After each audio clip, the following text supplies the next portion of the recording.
दोस्तों, अगर मैं आपसे पूछूं कि दुनिया में सबसे ज्यादा गर्मी किस शहर में पड़ती है तो शायद आपका जवाब किसी रेगिस्तानी शहर का होगा। लेकिन आज जिस रिपोर्ट की बात हम करने जा रहे हैं वह केवल तापमान नहीं बल्कि गर्मी से पैदा होने वाले खतरे को मापती है।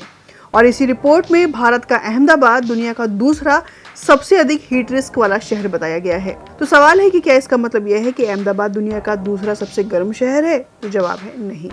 यही इस पूरी रिपोर्ट की सबसे खास बात है।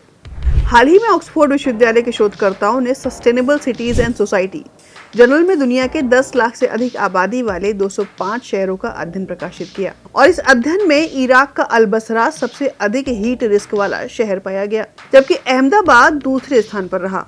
और इतना ही नहीं, दुनिया के शीर्ष 50 सबसे अधिक हीट रिस्क वाले शहरों में भारत के 14 शहर शामिल हैं। इनमें जयपुर, नागपुर, पुणे, चेन्नई, मदुरै, बेंगलुरु, कानपुर और लखनऊ जैसे प्रमुख शहर भी हैं। लेकिन यहाँ सबसे जरूरी बात यह है कि इस अध्ययन में केवल तापमान को आधार नहीं बनाया गया। शोधकर्ताओं ने यह समझने की कोशिश की कि किसी शहर में पड़ने वाली भीषण गर्मी वहाँ रहने वाले लोगों के लिए कितनी खतरनाक साबित हो सकती है। इसके लिए 3 प्रमुख मानकों का उपयोग किया गया, जिनमें पहला था एक्सपोजर, यानी शहर में गर्मी कितनी तीव्र पड़ती है। दूसरा है वल्नरेबिलिटी, यानी वहां रहने वाले लोग गर्मी के प्रति कितने संवेदनशील हैं। और तीसरा मेथड था अडेप्टिव कैपेसिटी का, यानी शहर के पास हीट वेव से निपटने की कितनी तैयारी और क्षमता है। और यही कारण है कि केवल 45 से 46 डिग्री सेल्सियस तापमान किसी शहर को सबसे अधिक जोखिम वाला नहीं बनाता।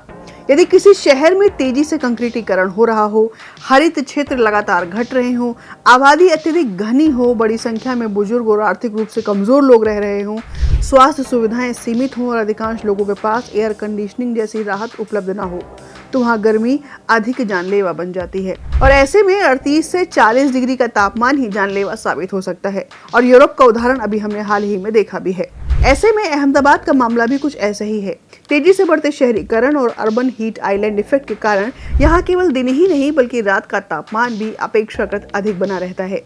नतीजतन लोगों के शरीर को गर्मी से उबरने के लिए पर्याप्त समय ही नहीं मिल पाता और स्वास्थ्य जोखिम बढ़ जाते हैं। हालांकि अहमदाबाद केवल चुनौती की वजह से नहीं बल्कि समाधान की वजह से भी एक महत्वपूर्ण उदाहरण माना जाता है। और वर्ष 2013 की भीषण हीट वेव के बाद इस शहर ने भारत का पहला व्यापक हीट एक्शन प्लान लागू भी किया था।